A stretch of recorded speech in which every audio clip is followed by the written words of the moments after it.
404 what का झटका लगा तेरे छूने से। वो एक्चुअली गाना था तो हमने उसी पे कोरिलेट कर दिया, क्योंकि लड़के आजकल ना गाना वाना बड़ा सुनते रहते हैं सब आजकल। हमारे लाइफ का सबसे अच्छा डिसीजन था कि हमने इंग्लिश मीडियम छोड़ के हिंदी मीडियम में आ गए। स्कूल में हम जब पढ़ रहे थे सरकारी स्कूल में, तो ऊपर से टूट के गिर गया था छत, थोड़ा सा तो फूट गया सर यहाँ पे मेरा। भाषा बाधा नहीं होनी चाहिए, खास करके एजुकेशन में। तो बचपन कैसा था? अपने गरीबी को उतने पास से देखा है कि लोग अपनी पत्नी को उतना पास से ना देखे हो। कोई भी गरीब से गरीब लड़का के लिए वो बड़े से बड़ी शिक्षा ग्रहण करने के लिए सपना देख सकता है और उसका सपना पूरा होगा। किसी एजुकेशन कंपनी ने कहा कि आप हमारे साथ आ जाओ नौकरी, और इनको जॉब ऑफर मिला, यू कैन से एक तरह से, एंड वो जॉब ऑफर था 107 करोड़ रुपए का। स्टूडेंट का प्यार होता है वो कभी नहीं खरीद सकते हैं। जिस दिन मेरे इंस्टीट्यूट पे बम चला था, पुलिस बाद में आई थी, अगल बगल जितने लॉज थे, जब लड़कों को पता चला था तो पूरे लड़के छाप लिए थे सबको।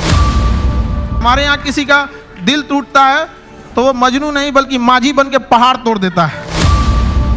एजुकेशन सिस्टम इतना महंगा हो गया है कि जो जिन लोगों के पास पैसे नहीं थे वो अपने आप को दबा हुआ महसूस करते हैं। तो अभी इतनी सस्ती फीस होने की वजह से हर कोई पढ़ेगा, और पढ़ने के बाद जब वो मेंटल लेवल बढ़ेगा तो कुर्सी पे बैठने वाले अधिकारी और सामने की पब्लिक, केवल अंतर रहेगा तो कुर्सी का, बाकी मेंटल लेवल समान रहेगा। कोई शोषण नहीं कर सकता है वहां पे।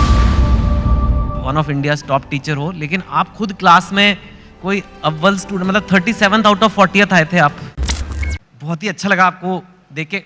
आई थिंक मोस्ट पीपल यहाँ पे शायद खान सर को जानते होंगे, जो नहीं जानते होंगे आज आप जान, एक ऐसी हस्ती से कभी नहीं मिले होंगे, क्योंकि लोग आपको टीचर बोलते हैं, लेकिन आपसे बड़ा एंटरटेनर मैंने कोई नहीं देखा सर। नहीं, सीरियसली ये नहीं समझ में आता है कि एजुकेशन इतना इंटरेस्टिंग चीज है, लोग इसको कैसे बोरिंग बना सकते हैं। तो पढ़ाई को इतना इंटरेस्टिंग बना दे कि लोग इसके सिवा कहीं हटना ही नहीं चाहे।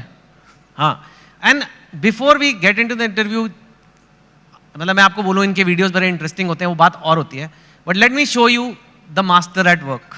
ठीक है, कोई सबसे बोरिंग सब्जेक्ट ले लेते हैं, ठीक है, फिजिक्स।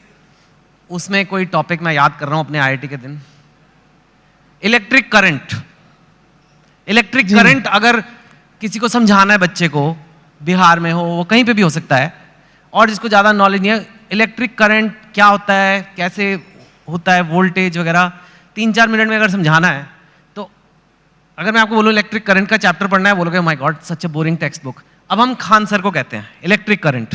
सर देखिए, हम लोग को जो पढ़ाना होता है तो उसमें एक एक्सपेक्ट ये भी होता है कि लड़कों को एग्जाम में पास करके एग्जैक्ट नंबर भी देना है। तो हमें उस एग्जाम के पॉइंट ऑफ व्यू तक पहुंचने में एक अच्छा खासा टाइम लगता है। लेकिन समस्या क्या आ जाती है कि हमारे सामने बच्चा जो पढ़ के आ रहा है, जो गांव से आ रहा है, तो कई ऐसे गवर्नमेंट स्कूल या फिर ऐसे जगहों से वो पढ़ के आ रहा है कि जिसका स्टैंडर्ड एकदम, मतलब हम एवरेज से भी नीचे समझ जाते हैं। तो सबसे पहले तो चैलेंज हो जाता है उसको ऊपर लेके आना वहां तक। तो एक इलेक्ट्रिक करंट जैसे आप बोले वहां पे, तो लड़के जब शुरू में आते हैं तो उनको ये नहीं समझ में आता कि एम्पियर क्या चीज़ है, वोल्टेज में अंतर क्या नहीं समझ पाते, तो उनको समझाना काफ़ी चैलेंजिंग हो जाता है। तो वही एक छोटा मोटा कि हम लोग ये समझते कि जब हम लोग पढ़ते थे तो हमारे दोस्त हमें अच्छे से समझा देते थे, और वो देहाती भाषा में समझाते थे, और टीचर लोग एक स्टैंडर्ड फॉलो करने लगते थे। तो हमें ऐसा लगता था कि मेरा दोस्त ही ज़्यादा जानकार है। लेकिन ऐसा नहीं कि टीचर के पास नॉलेज रहता था, बट बताते नहीं थे। तो हम लोग के पास जब लड़के आते हैं इलेक्ट्रिक करंट के लिए, तो उसको क्या समझाएगा आदमी कि एक इलेक्ट्रॉन, एक छोटा सा पार्टिकल होता है, वो कितनी ज़्यादा आ रहा है, कितना ज़्यादा आ रहा है, वो संख्या में दिख रहा है, कितनी भीड़ आ रही है, वो भीड़ उसके लिए एम्पियर हो गई, कितनी भीड़ आ रही है, और किस प्रेशर से भीड़ आ रही है वो उसके लिए वोल्टेज हो गया। अगर 220 वोल्ट है तो उसका प्रेशर अलग, 440 है तो उसका प्रेशर अलग। तो जहां भी हम लोग भीड़ से निकलते हैं तो क्या चीज़ होती है, दो ही चीज़ें होती हैं, भीड़ कितनी है और किस स्पीड से निकल रही है। तो जितनी ज़्यादा में भीड़ है वो उसका एम्पियर हो गया, जिस प्रेशर से निकल रही है वो उसके लिए वोल्टेज हो गया, जितना ज़्यादा होगा वो। तो इससे क्या होता है ना कि लड़के को पहले समझ में आता है कि नहीं वो रिलेट कहाँ करना है, फिर धीरे धीरे तो वो चीज़ें उसको एग्जाम तक तो पहुँच ही जाएगा, लेकिन उसको अपने पास हौसला ना खो दे शुरुआत में ही, इसलिए उसके एक फ्रेंड की तरह बताना जरूरी होता है। ठीक है, यू सॉ और मैंने तो वो वीडियो देखा है आपका इलेक्ट्रिक करंट का, उसमें तो अभी तो आप फिर भी उसमें और भी हैं कि 404 वॉट का झटका लगा तेरे छूने से। वो एक्चुअली गाना था तो हमने उसी पे कोरिलेट कर दिया, क्योंकि लड़के आजकल ना गाना वाना बड़ा सुनते रहते हैं सब आजकल, तो हमें लगा कि यहीं से इन लोगों को, मतलब हम ये नहीं कहते हैं कि तुम अलग से टाइम निकालो, बट जिस चीज़ों को वो देख रहा है, जिसके सराउंडिंग्स में वो रह रहा है, उसमें हर जगह पढ़ाई छुपी हुई है, हम क्यों ना उसको उसी से कोरिलेट कर दें। टंगस्टन का आपने बताया कि लाल हो जाता है, वो दो लोग लड़ रहे हैं, जरा वो भी बताइए। वो जैसे लड़कों सब आते हैं सब, तो उनको ये समझ में नहीं है फिजिक्स ना, एक तो कुछ ऐसे होते हैं दिमाग में लेके चले आते हैं, भैया ये तो मेरे लिए बना ही नहीं है। ऐसा नहीं है, हमारा कोशिश ये रहता है कि एक मजदूर जो है, अगर मजदूरी करके आ रहा है, उसने पढ़ाई नहीं किया है, फिर भी उसको अगर क्वांटम फिजिक्स समझा दिया जाए, ये होती है टीचिंग वहाँ पे, ताकि आपका बैकग्राउंड से कोई मतलब नहीं हो, हम जो टॉपिक अभी पढ़ रहे हैं यहाँ तक समझ में आए। टंगस्टन जैसे आप बोले थे यहाँ पे, तो लड़कों लोग को प्रॉब्लम हो रहा था, तो हमने बस उन लोगों को यही बताया कि जैसे आप लोगों को गुस्सा लगता है, तो अलग अलग तरीके से कोई गुस्सा होता है, कि कोई गुस्सा होगा तो गालियां देने लगता है, कोई एक दो हाथ लगाने लगता है, कोई सरापने लगता है कि तुम्हारा ये हो जाए वो हो जाए वहां पे। उसी तरह मेटल्स की अलग अलग खासियत होती है। टंगस्टन उसमें है, उसको करंट देंगे तो गुस्से से लाल हो जाएगा, इसलिए हीटर में उसको लगाते हैं, ये सॉरी टंगस्टन देंगे तो चमकने लगता है, इसलिए बल्ब में डाल देते हैं। अलग अलग चीजें होता है, नाइक्रोम होता है, चमक के हीट देने लगता है। तो वही वो जिस चीज को देखा है उस चीज में उसको अच्छे से समझाया जाए। मैंने आज तक ऐसा टीचर नहीं देखा सर, बट जो आप कर रहे हैं, I can't even tell you आप कितनी बड़ी सेवा कर रहे हैं हमारे देश में। जैसे आपने कहा कि एक मजदूर को भी क्वांटम फिजिक्स समझ आ जानी चाहिए, इतना बड़ा सपना लेना ही कि ये पॉसिबल भी है। क्योंकि मैंने तो जहाँ तक देखा है, एक एलीट क्लास होती है इंडिया में, उसी को इंग्लिश मिलती है, और वो इंग्लिश जिसको मिलती है उसी को एक सर्टन टाइप ऑफ एजुकेशन मिलती है, और फिर वही और आगे बढ़ता जाता है, वही नौकरियाँ ले जाता है, वही टॉप पोजिशंस ले जाता है। आपने उसको तोड़ने की कोशिश किया? हमारे लाइफ का सबसे अच्छा डिसीजन था कि हमने इंग्लिश मीडियम छोड़ के हिंदी मीडियम में आ गए। आपने ये मेरी जिंदगी का सबसे अच्छा डिसीजन था। अगर हम नहीं छोड़े रहते तो कहीं कुछ भी नहीं गए रहते। क्या पढ़ रहे हैं हमें नहीं समझ में। हाँ जरूर है कि इंग्लिश मीडियम में या फिर जो आजकल के स्टैंडर्ड है उसमें हम जितने पैसे खर्च कर रहे हैं, जितना इंफ्रास्ट्रक्चर कर रहे हैं, तो अगर हम हजारों की भीड़ अगर किसी चीज में लगाएंगे तो एक दो तो सफल होके आएंगे ही आएंगे ना। लेकिन एक ये भी तो देखिए हमने कितने उसमें लगाए और कितना आउटकम आया यहाँ पर। तो हिंदी मीडियम के आप स्कूल में, हमारे यहाँ पे एक स्कूल में हम जब पढ़ रहे थे सरकारी स्कूल में, तो ऊपर से टूट के गिर गया था छत, थोड़ा सा तो फूट गया सर यहाँ पे मेरा। अब बताइए वहाँ के लड़का सबको तो पहले दिखना पड़ता है कि मेरा बिल्डिंग कैसा है। तो ये सब भी तो मायने रखता है वहाँ पे। तो ऐसा नहीं है कि उनको जितना हम लोग अगर मोटिवेट करें, या अच्छा एक चीज़ और भी है, लोग सफल होने के बाद ना इंग्लिश को ज़्यादा प्रीफर करने लगते हैं। तो ऐसा लगने लगता है कि इंग्लिश ही है बहुत बड़ी भाषा ही है। ऐसा नहीं है, भाषा बाधा नहीं होनी चाहिए, खास करके एजुकेशन में। जी हाँ बिल्कुल। आपका बचपन कैसा था? मैंने सुना है बहुत मतलब पैसे की कमी रही, ये वो, कितनी आपने गरीबी देखी है काफ़ी। तो मैं जानना चाहता हूँ क्योंकि लोगों को पता लगे कि आपके बैकग्राउंड के लोग भी कितना ऊपर गए हैं, तो इसके लिए ये बताना ज़रूरी है कि आपका बचपन कैसा था। अब गरीबी की हम क्या बोलें, हमने गरीबी को उतने पास से देखा है कि लोग अपनी पत्नी को उतना पास से ना देखे होंगे। लेकिन फिर भी कुछ चीजें थी, दोस्तों ने काफी हेल्प किया, वो अपने पॉकेट खर्च में से कुछ पैसे देते थे ताकि आदमी पढ़ सके यहाँ पे। तो काफी दोस्तों ने भी हेल्प किया यहाँ पर। और धीरे धीरे कुछ टीचर्स भी आए हैं, वो लोग ने भी, पहले कुछ टीचर थे जो मतलब बहुत कम फी में पढ़ाते थे, तो हमें भी ऐसा लगा था कि जैसे हमारे साथ के बहुत सारे लड़के उनको अच्छी कोचिंग्स मिल गई 10th और 11th के बाद, तो उन लोग काफ़ी अच्छे अच्छे जगह पढ़ने लगे। हम लोग उनको देखते थे तो ऐसा लगता था कि ये जगह हमारे लिए नहीं है, एक अलग सी फील आती थी कि ये मेरे लिए नहीं है यहाँ पर। तो फिर जब हम लोग टीचिंग में आए तो हमने सोचा था कि भाई कोई भी गरीब से गरीब लड़का के लिए वो बड़े से बड़ी शिक्षा ग्रहण करने के लिए सपना देख सकता है और उसका सपना पूरा होगा। Very nice. सुना है कि आपके पास एक बार घर जाने के लिए 90 रुपए की टिकट थी, आपके पास थे नहीं 90 रुपए, 40 रुपए थे, तो इसलिए आप जा ही नहीं पाए घर, कुछ ऐसा भी कुछ हुआ था?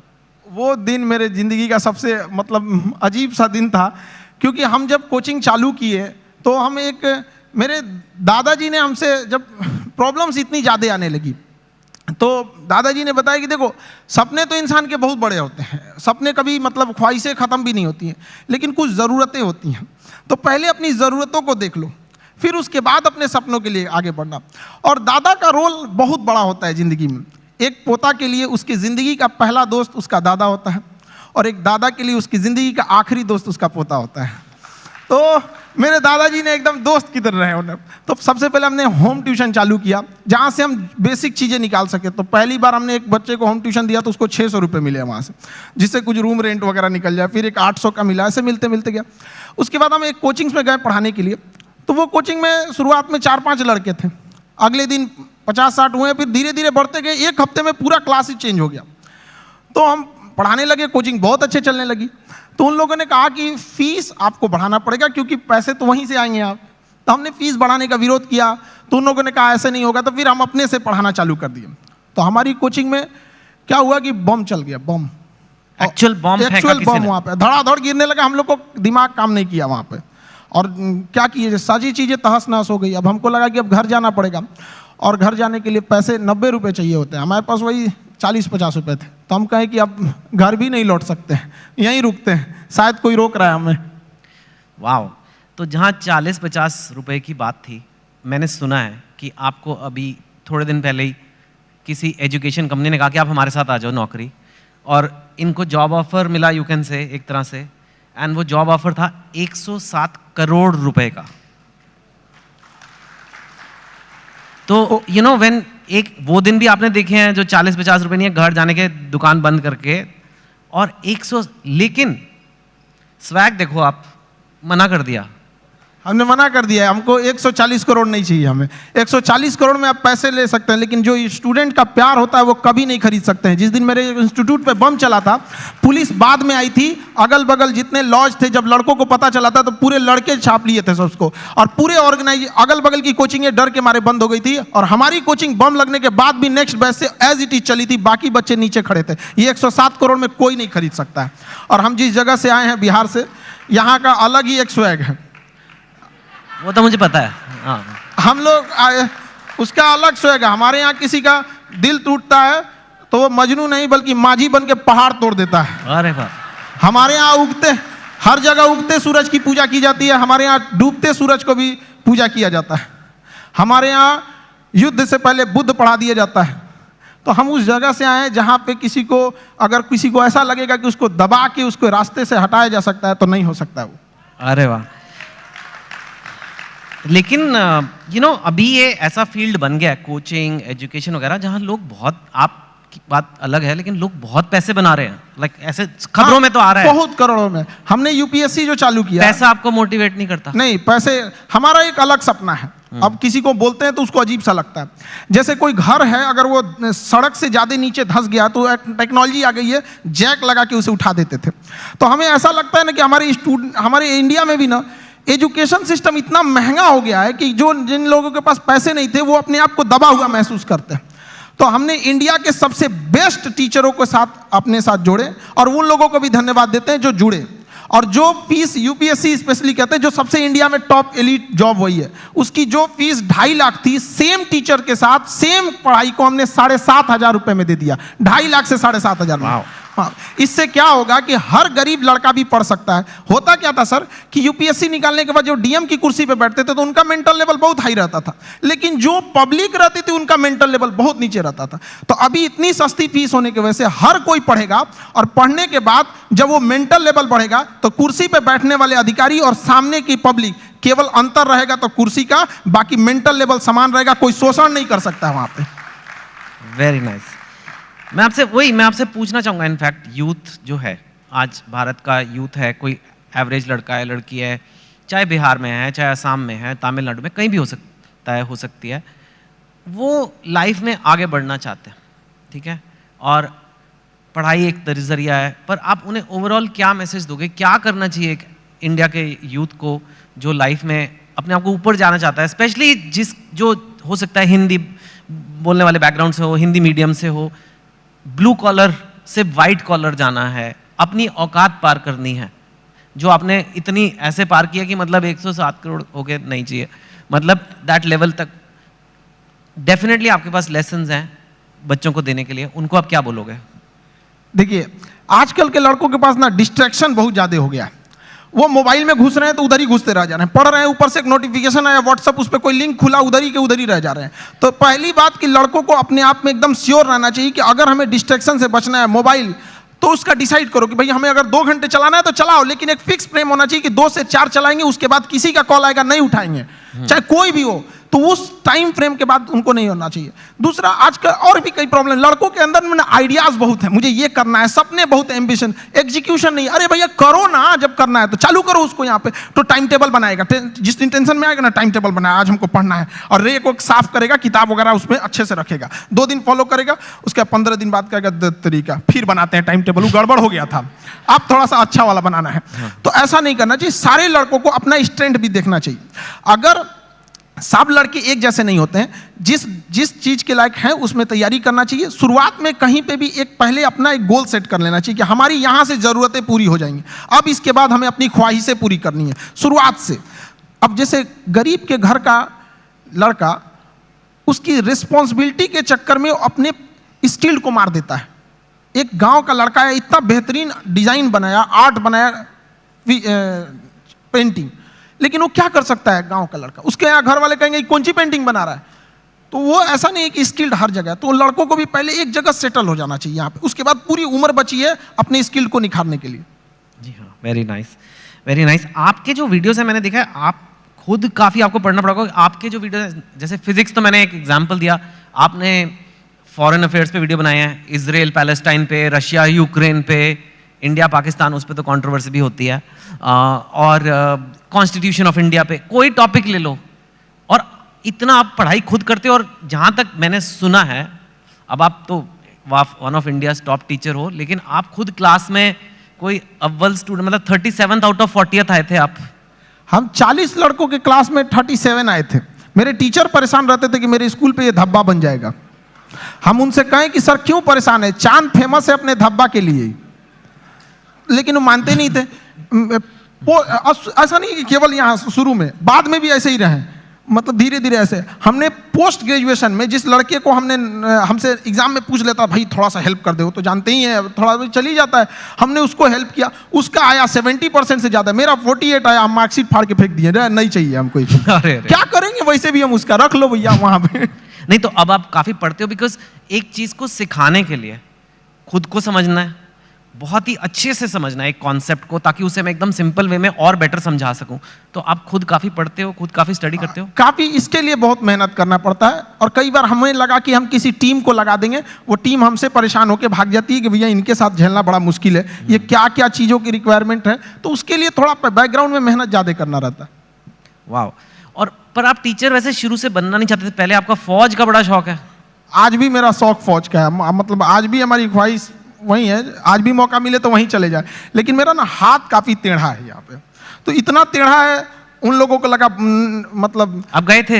हाँ, एनडीए का एग्जाम दिए, यूपीएससी लेती है, हम सारे लोगों को बताए देखिए यूपीएससी एग्जाम लेती है, और इसका फीस भी 150 रुपये का फॉर्म आया उस समय एनडीए का, हम लोग के समय।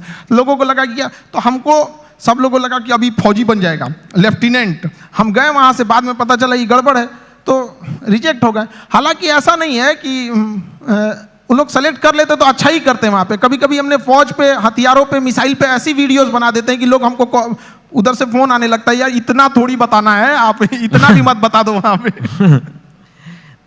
और फिर उसके बाद आपने ये शुरू किया। मुझे एक बात बताइए, अब हम जनरल बातें करते हैं, हाँ एक दो। आप बिहार से हैं, और बिहार को शायद आपसे अच्छा बहुत ही कम लोग समझते होंगे। बिहार का पर कैपिटा इनकम या बेरोजगारी या कोई भी इकोनॉमिक मैट्रिक्स आप ले लीजिए, आई एम श्योर आपने वीडियो भी बनाए हुए हैं, आप तो यूपीएससी की तैयारी कराते हैं। सपोज करिए जैसे साउथ की स्टेट्स हैं या कहीं से काफ़ी कम है, और ऐसा हिस्टोरिकली नहीं था, नहीं। तो क्यों है ऐसा और कैसे बदला जा सकता है? देखिए, बिहार के पिछड़ेपन का कई कारण है, तो हमें अब उस कारणों के पीछे अब उतना भागेंगे लोग तो सही नहीं है, फिर तो कारण गिना के चलेंगे। हाँ, अब आगे बढ़ सकता है। अब हम बच्चों से जब मिलते हैं तो उनके क्या कारण, एक दो कारण तो बताइए। देखिए, एक वहाँ पे एजुकेशन सिस्टम जो था पूरी तरह से चरमरा गया है। एजुकेशन सिस्टम जो अच्छा है वो इतना महंगा है कि एक लेवल के लोग वहाँ जा नहीं सकते उस चीज़ों को। दूसरा, किसी भी तरह का कहीं पे भी फिनेंशियल चीज़ें ना होती हैं, एक्टिविटीज़ होती हैं, तो बाकी उसके साथ साथ कई चीज़ें की ग्रोथ होने लगती है। जैसे गरीबी अगर घुसेगा ना तो कई चीज़ों को तबाह करके रख देता है वहाँ पे। तो पॉपुलेशन ज़्यादा होने की वजह से गरीबी ज़्यादा हो गया, इंडस्ट्रियलाइजेशन हुआ नहीं, फ्रेड रूल ला दिया गया ताकि यहाँ से मिनरल्स वगैरह, उस समय झारखंड साथ में था भी तो यहाँ से मिनरल्स बाहर जाते थे तो उस पर गवर्नमेंट सब्सिडी दे देती थी, जिस वजह से इंडस्ट्रीज को लगा कि क्या जरूरत है यहाँ इस्टेब्लिश करने में। नेचुरल प्रॉब्लम्स भी है, बाढ़ वगैरह की, तो कई कारणों से बिहार काफ़ी पीछे रह गया। लेकिन अभी का क्या है कि एजुकेशन ही एक ऐसा रास्ता है, एक ऐसा हथियार है एजुकेशन जो किसी मेटल डिटेक्टर में भी नहीं पकड़ा जाता है। लेकिन इसकी एक ही खराबी है कि ये काफ़ी लॉन्ग टाइम समय लेता है। चावल की खेती 1 साल में रिजल्ट दे देता है, शीशम सागवान लगाइएगा 15 साल में हो जाएगा।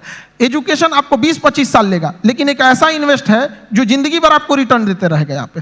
तो एजुकेशन से ही किसी चीज़ को बदला जा सकता है, और आजकल के यूथ में वो चीज़ आ गया है।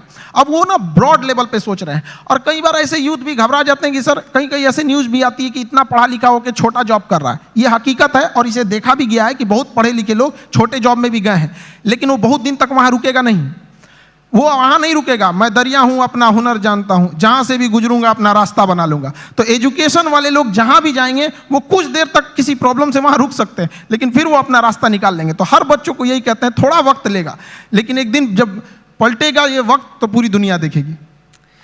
Thank you.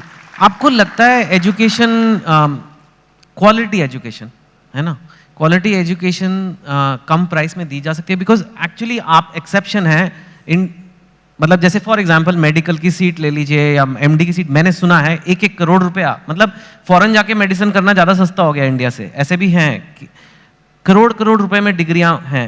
वो कहते हैं कि भाई हमें अच्छी एजुकेशन देनी है तो भाई लगेंगे पैसे, अब कैसे करें, कैंपस बनाना है, इंफ्रास्ट्रक्चर बनाना है, ये बनाना है, वो फैकल्टी लेनी है। आप कह रहे हो कि लो कॉस्ट एजुकेशन भी अच्छी क्वालिटी की दी जा सकती है? बिल्कुल दी जा सकती है, और हमने किया भी है। अगर किसी चीज़, किसी लड़कों से हम यही कहते हैं कि अगर आपको इंडिया के किसी बेस्ट टीचर को ढूंढना है तो 2 तरीके हैं। या तो आप सर्च कीजिए who is best teacher for UPSC, या तो आप खान ग्लोबल स्टडीज पे आके चेक कर लीजिए यहाँ कौन पढ़ा रहा है, तो दोनों में रिजल्ट सेम ही आने वाला है यहाँ पे। अब जैसे आप कह रहे हैं कि एजुकेशन को चेंज किया जा सकता है, गवर्नमेंट किसी चीज़ को लेकर पकड़ के बैठ गई है। मेडिकल कॉलेज के इतने नॉर्म्स है, यूनिवर्सिटीज़ के इतने नॉर्म्स है। हम चाहते हैं कि हम लोग के पास जैसे एजुकेशन सिस्टम में कुछ सुधार होना चाहिए। एजुकेशन एक अलग चीज़ है, स्किल एक अलग चीज़ है। आप यहाँ पे बैठे हैं ड्यू टू योर स्किल, वरना सवाल तो कोई भी पूछ सकता है। तो एज इट इज महत्व देना चाहिए एग्जाम में कि अगर 500 का एग्जाम है किसी एकेडमिक चीज़ों की, तो उसमें 250 एजुकेशन होना चाहिए और 250 उसमें स्किल होना चाहिए। हम लोग किस पे भाग रहे हैं? एजुकेशन पे, स्किल्ड पे नहीं भाग रहे हैं। एजुकेशन, स्किल्ड, एक्सपीरियंस, ये 3 चीज चाहिए सबको सक्सेस होने के लिए। हम लोग को अगर गवर्नमेंट दे दे कि भैया एक यूनिवर्सिटी आप खोलो, हम बताते हैं कि अगर हम लोग को एक परमिशन दे दे तो बाकी यूनिवर्सिटियों को प्रॉब्लम हो जाएगी, लोग उंगली उठाने लगेंगे, देखिए 4 दिन हुआ यूनिवर्सिटी खोले, कैसे होता है चीज। करेक्ट। लेकिन गवर्नमेंट इतने रूल्स बना के रखी है कि जिन्हों चेंज करना है वो आने में इतना पेपर वर्क देख के परेशान हो जाएंगे। आधार कार्ड में नाम सुधरवाने में हालत खराब हो जाता है, यूनिवर्सिटी तो बहुत बड़ी चीज है। That's true. आप कंपेटिटिव एग्जाम्स के लिए बच्चों को पढ़ाते हो, जो एक इंडिया में बहुत बड़ी नीड है, लेकिन कई बार कंपेटिटिव एग्जाम्स की वजह से बच्चे बहुत गलत कदम भी उठा लेते हैं। कोटा में आपने सुना होगा, कई लोग अपनी जान पे, मैं बोलना नहीं चाहता, लेकिन आपको पता है क्या क्या कदम उठाते हैं। और इतना ज़्यादा, अगर कुछ बच्चे ऐसा कर रहे हैं तो कितने ज़्यादा बच्चों में स्ट्रेस होगा, प्रेशर होगा, आप भी वो देखते हैं बच्चों में। और जो पेरेंट्स ये देख रहे हैं टीवी पे या यहाँ पे, उनको क्या कहेंगे कि कैसे उस चीज़ को हैंडल करना है? क्योंकि इंडिया में कंपटीशन का लेवल कुछ ज़्यादा ही है। मैंने सुना है मतलब एक पोस्ट के लिए, एक जॉब के लिए मतलब कितने लोग हैं। सो कैसे एक आदमी अपना मेंटल हेल्थ या कहें उसे अच्छा रखे? देखिए, बच्चों में एक चीज़ हम ये कहेंगे कि अगल बगल के एक्सपेक्टेशंस को वो देख लेता है और घबरा जाता है। वो अपनी माँ की बातों को सुने। जब हम फेल होते थे ना, तो मेरी मम्मी हौसला बढ़ाती रहती थी, कहती थी दुनिया तुम बहुत आगे जाएगा। हम कहते थे टीचर लोग कहते हैं कि तुम धब्बा हो, तो उनका कहना था टीचर लोग क्या जानेंगे तुमको, हम तुमको ज़्यादा जानते हैं, पूरी दुनिया की तुलना में हम तुमको 9 महीना पहले से जानते हैं, तो हमसे बेहतर तुम्हें कोई नहीं जानेगा। यहाँ पे स्टूडेंट को भी कहते हैं एक बार अपनी माँ बाप को देखो, तुम हीरा हो, तुम्हें कोई नहीं बदल सकता है। अपने दुनिया के दबाव में नहीं आना चाहिए। जिस पे यह जग हंसा है उसने इतिहास रचा है। वहाँ पे क्या हो गया ना, इतने बर्डन डाल दिए गए हैं, उनको लगता है कि आईआईटी बहुत, या फिर आप एम्स हो गया, आईएम हो गया। ऐसा नहीं है, यहाँ अच्छे लड़के गए हैं जिन्होंने आईआईटी को अच्छा बनाया है। वरना आईआईटी बिना एग्जाम लिए और डायरेक्ट सिलेक्शन दे के दिखा दे, फिर देखे वो मेंटेन कर पाएगा? नहीं। वो एग्जाम लेके अच्छे लड़कों को ही सेलेक्ट करके लाती है यहाँ पे। तो लड़कों को भी मेहनत करते रहना चाहिए और कभी सुसाइड वगैरह पे नहीं सोचना चाहिए। हो सकता है कि जिनको लगता है कि मेरा एग्जाम नहीं हो पाया, आगे जाने के बाद उनकी कंपनी में एग्जाम पास करने वाला एम्प्लॉय बन जाए। सही बात है, नाइस। आर्टिफिशियल इंटेलिजेंस की आजकल बड़ी खबरें आ रही है। एक ये चैट जीपीटी आ गया है, आपने देखा ही होगा।